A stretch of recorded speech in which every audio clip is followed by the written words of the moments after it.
Muito obrigado, eu. Boa noite, Rogério. Boa noite, General. Boa noite a você assistindo. É um prazer estar aqui de volta.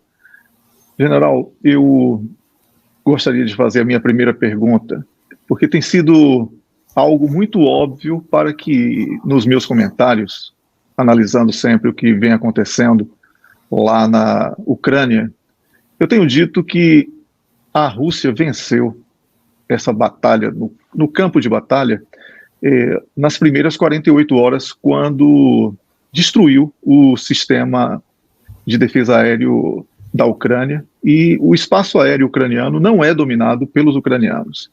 Se essa avaliação estiver errada, o senhor pode fazer a correção, inclusive dizendo as razões, mas de lá para cá, eu tenho observado que a imprensa, como colocou de uma maneira bastante elegante o nosso amigo Rogério, tem sido a única arma forte do chamado Ocidente nessa batalha contra a Rússia, nessa guerra contra a Rússia, que, na minha opinião, a guerra é NATO versus Rússia em solo ucraniano. Eu gostaria de saber do senhor se existe alguma possibilidade militar da Ucrânia reverter essa situação e se essa perda do espaço aéreo nas primeiras 48 horas foram decisivas para essa sequência de conquistas russas desde o dia 24 de fevereiro. Ora, muito boa noite. Eu estou de acordo consigo. Foi decisivo, ou pelo menos foi muito importante, o estrago, chamemos assim, que foi feito à Força Aérea Ucraniana. Na prática, nas primeiras horas, eles praticamente ficaram... A supremacia aérea passou a pertencer à Rússia a partir desse momento. Eu gosto também de, se bem que não tenham sido atingidos todos os recursos, digamos assim, aéreos da Ucrânia, mas os principais foram danificados e isso foi muito importante.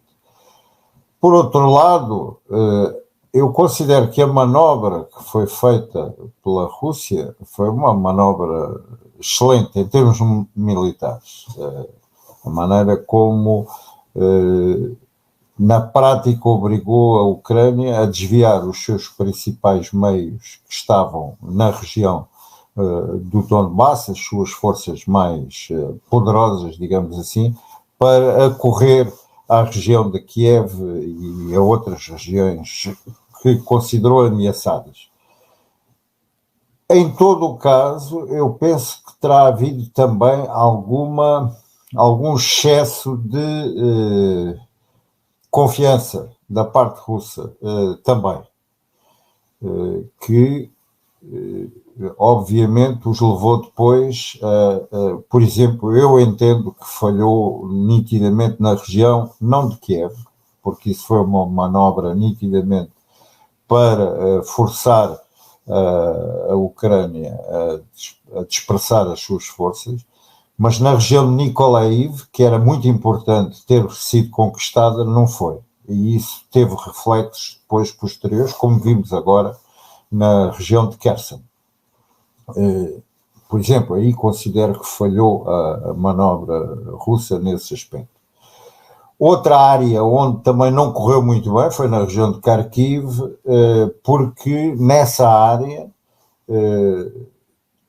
acreditaram que a vitória estava garantida também e acabaram até por perder um general russo e toda a sua escolta quando esse grupo acreditou numa rendição da administração de Kharkiv e acabaram por cair numa armadilha e foram todos assassinados. E isso foi uma derrota importantíssima. Eles acreditaram que iam conquistar Kharkiv e não conseguiram. Tirando esses precalços em Kharkiv e em Nikolaev, a manobra, de certa maneira, de decepção que foi feita em Kiev resultou em pleno, porque obrigou a Ucrânia a retirar forças de outros locais para acorrer em Kiev.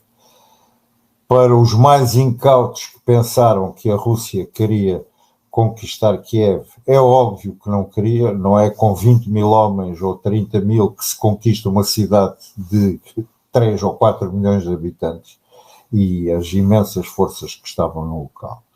De maneira que, nesse aspecto, eu considero que foi uma manobra muito bem sucedida, conjugando isso com a parte da Força Aérea, acabou por resultar.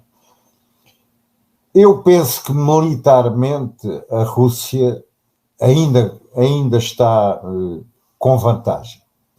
Obviamente tem 20% do território, ou quase 20% do território da Ucrânia ocupado, garantiu sempre que o seu centro de gravidade, para mim e para outros camaradas que pensam como eu, é a Crimeia, e portanto que a Crimeia não pode nem nunca será objeto de um ataque direto.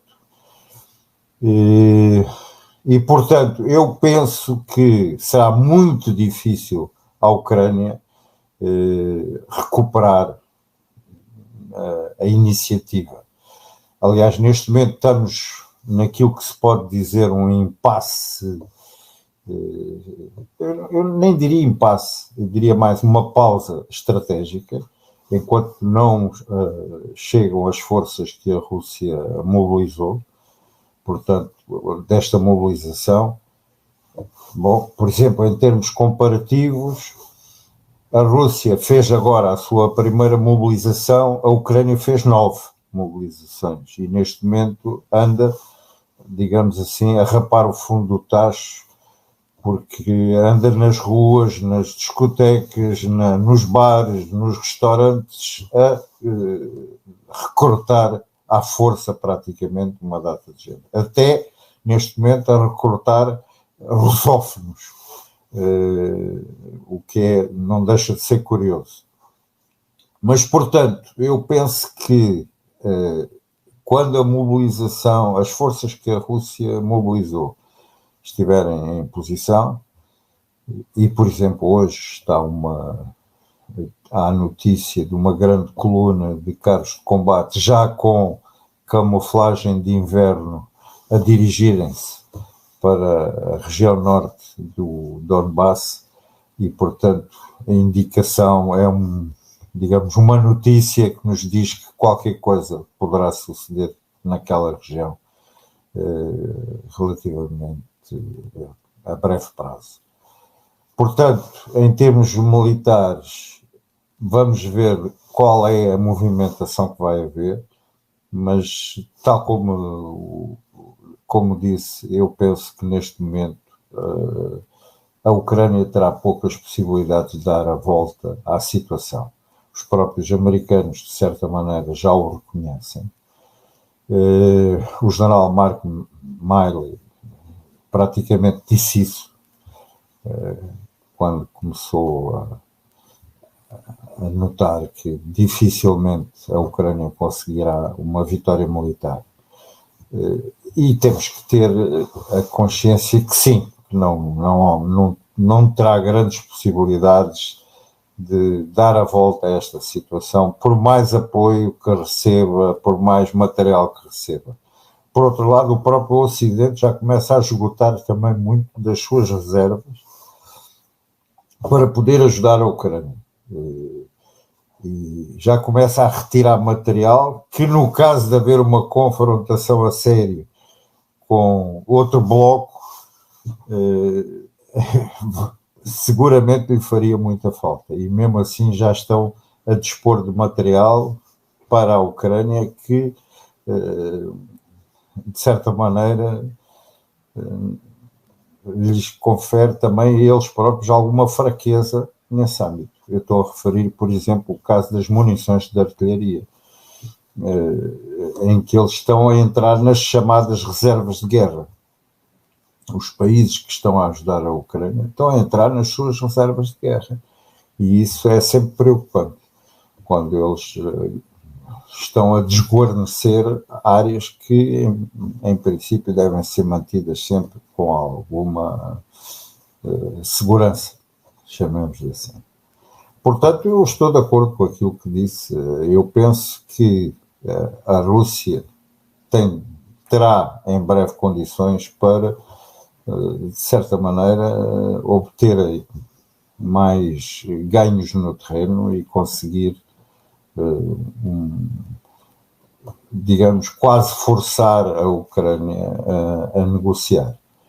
O que será difícil, porque do outro lado estão extremistas, e os extremistas, quando se sentem perdidos, é muito difícil depois convencê-los